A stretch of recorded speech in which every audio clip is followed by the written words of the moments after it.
When one thinks of the Isle of Man, motorcycles might come to mind.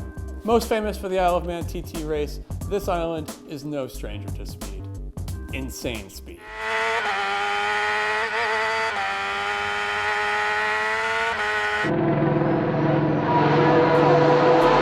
In the rallying world, however, the island is known for the Manx Rally and being the birthplace of David and Mark Higgins. Now, I honestly still can't believe I'm saying this, but thanks to a Subaru press event, I'm about to experience rallying and motorsport in the Isle of Man at a grand scale.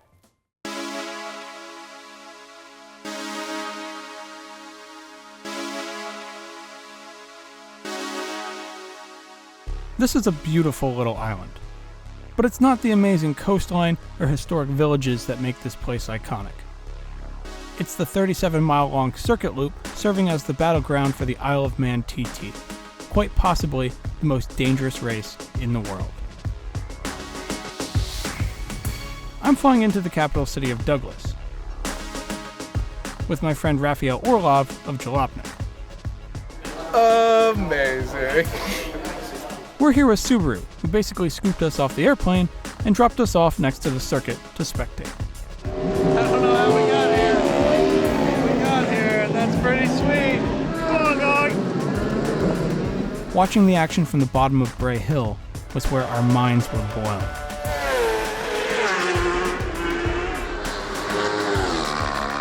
Somebody asked me, it's like, what is it like to be watching this happen? And it was like watching gladiators fight. That's exactly what it was. You're watching these people leave the start line, and you're just like, these guys are in a different world, an absolute different world. I get it, like I totally understand. If I was at the top of my game as a motorcycle racer, I would absolutely want to do the Isle of Man. They're seeing this road so fast and they memorize it, but you know there's that slight bit that if they mess this up, that's the risk they're willing to take. They could mess it up, and they do mess it up. Spectating was only part of this though. Subaru had plans for us, and it didn't take long before I was sitting next to four-wheel Isle of Man TT record holder Mark Higgins in a brand new STI. Mark is an ex-WRC driver and a three-time British rally champion who has since focused on setting records lapping this track around his home island. I'm here in 2015, a year he wasn't trying to set the record, so he took us for a tour lap in a streetcar.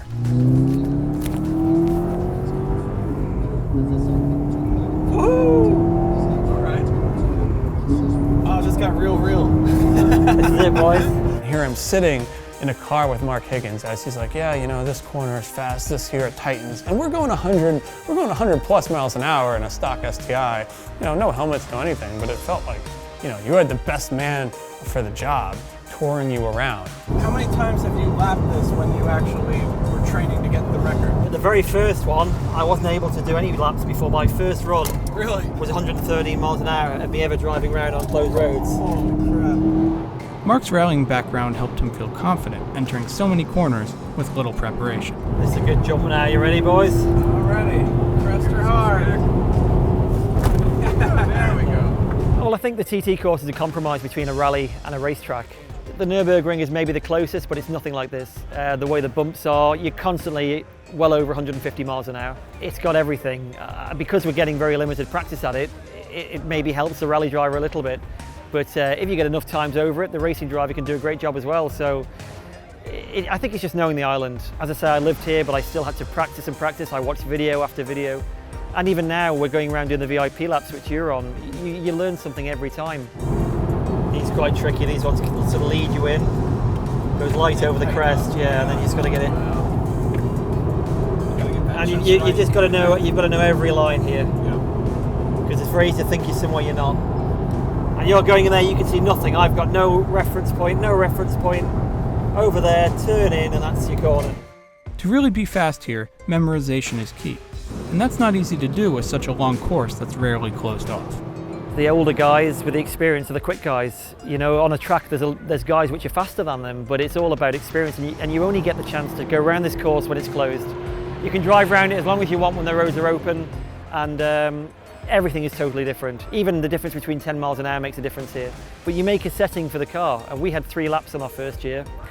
The very first time I'd ever driven on a closed road, we did 113 miles an hour, and it was a big gamble. The weather was right, and we knew we had to go for it. You can make a change, and it's a bit, as I say, a gamble. You can get to the bottom of Bray Hill, you know it's wrong. You can't go back and change that. You've got to do 35 miles, come back, and then change it. So there's a lot of guesswork, a lot of pre-preparation, but it really is guesswork. And the same with the bikes. They bring out a new bike like they have this year, and the bike may not work here at all. And you know, by the end of the session, or the end of the week, it's too late. The TT course has tremendous variation, from sweeping corners to flat-out straightaways and tight hairpins. Starting out in Douglas, the course winds its way through villages and countryside before climbing through a mountain section. Before you know it, you're descending back into towns, and the 37 miles are complete. And there's a lap of the TT course. Yeah. Not many people get to do that, believe it or not. It's a pretty special place. Thank you. With our once-in-a-lifetime lap over, we moved to an old airfield to play in some special Subarus. I had a ball tackling the auto test course with the BRZ. 3, 2, 1, go!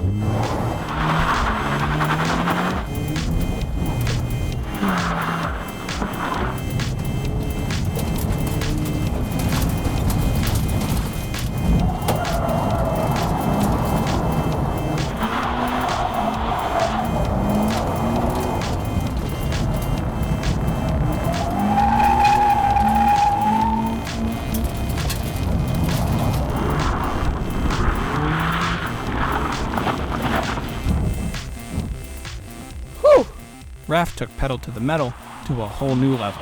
And he just goes boot to the floor. I don't think he lifted the gas once, and I'm just cracking up trying to film him as he's like spinning around, like ripping around corners and like getting in the thing, kind of penduluming and then just spinning out again, and then I'm just dying laughing.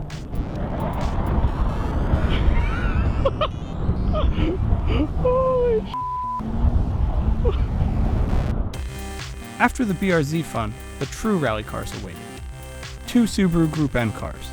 On the right sat a ProDrive N15, owned by rally driver Spencer Wilkinson. This is my third ProDrive car. Yeah, the last one was an N10. I love them, great cars, very reliable, strong.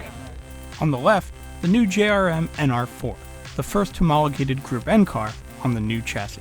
I would get a chance to drive the N15 hatch, and then I'd sit with Mark on a Manx rally stage in the new NR4. Cones were set up around the airfield, mapping out a small tarmac rally stage where all the journalists would compete against each other for bragging rights. One after another, we took our runs, most of us getting the feel of a proper dog box transmission for the first time. I've got Mark Higgins sitting right next to me, judging me on my ability to drive a dog box, which I've never driven a dog box before, so that was pretty interesting. I lined up and took my run. Dog boxes are extremely tough, a good transmission, but the gears are extremely close. So it's very easy to do like a second to fifth, or to go to a fifth to second and just keep like over revving. You don't have to lift off the gas, you don't have to clutch.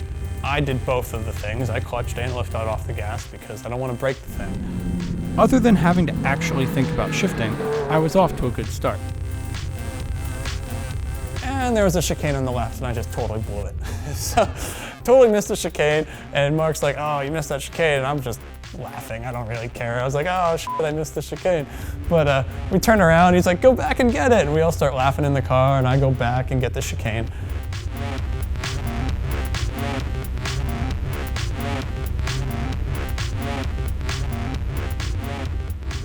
Go back and do the lap. I was having a really fast lap.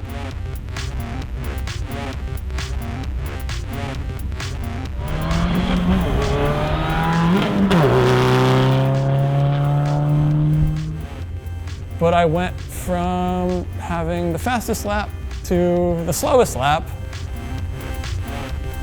and I got rewarded a nice Isle of Man TT mug for being the slowest rally driver of the day. I think you were getting too excited. That's what happened. You would have had a really good run as well. The time was looking really good, but sometimes you have to go a little bit slower to go a little bit faster.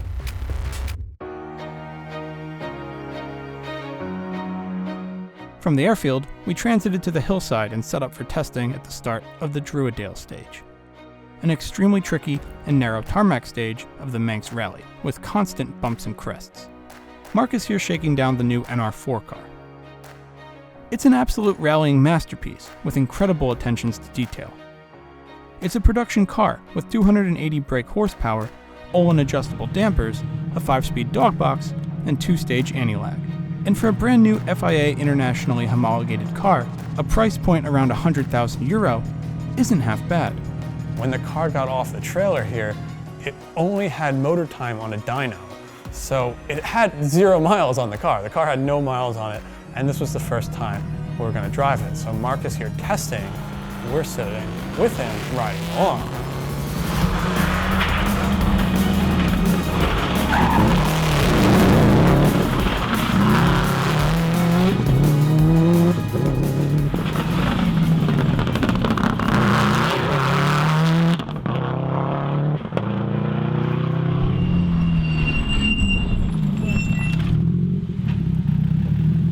America needs more f***ing tarmac, man. Jesus Christ.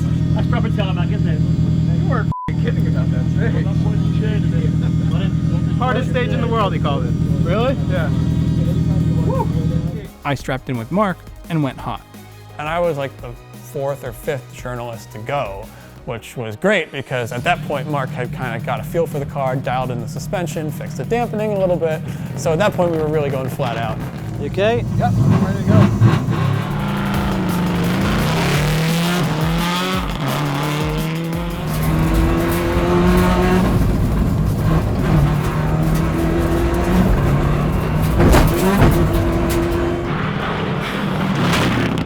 The car pulled well and had remarkable grip, but what was most impressive was Mark's ability to dance the car over such bumpy tarmac. The Druiddale stage is basically a really narrow tarmac, really just up and down tight with crests and jumps and just kind of throwing the car off at every section. If you're flat through there, the car is constantly off the ground somewhere. Just sort of bounce across the road really, and all I'm doing now is hanging on for dear life all the way up the hill. I would definitely say one of the hardest tarmac stages there is, yeah. Purely because of the bumpy nature of it, very narrow, there's no room for error. And if you know where you're going down there, you can carry good speed. But if you don't, it throws you off, and we've all had experience of that. And I'm heading down here towards a really big compression. This one really can catch you out going over the top. Flick a left. A nasty bump going into this one, I'm going to be a bit careful of. So brake, let it settle, chuck it in. It's a bit of a famous bump, this one. Yeah!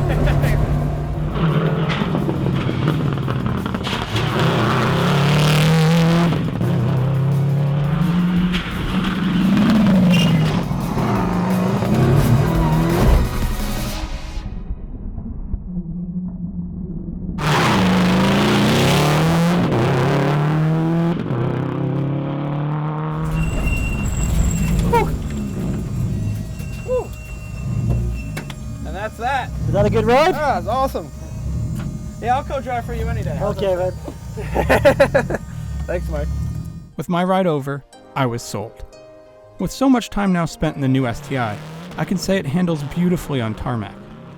For production cars, they're certainly proven platforms. You look at it, it looks like a big car, but when you actually get inside it, it feels very small, it's very nimble. The change of direction is definitely better. I think it's all credit to the new chassis, the way it's working. And as you can see around the TT course, the car, it just works. It's totally standard, and it's the best car that I've driven around here out of the box. Mark would go on to smash his 2014 record in a time attack prepped STI in 2016. But before that happens, I had to leave this incredible island and head to Wales to witness my first WRC event. I'll be meeting up with Mark's brother David, who will attempt to prove the JMR NR4 on gravel, and in doing so, honor one of our heroes.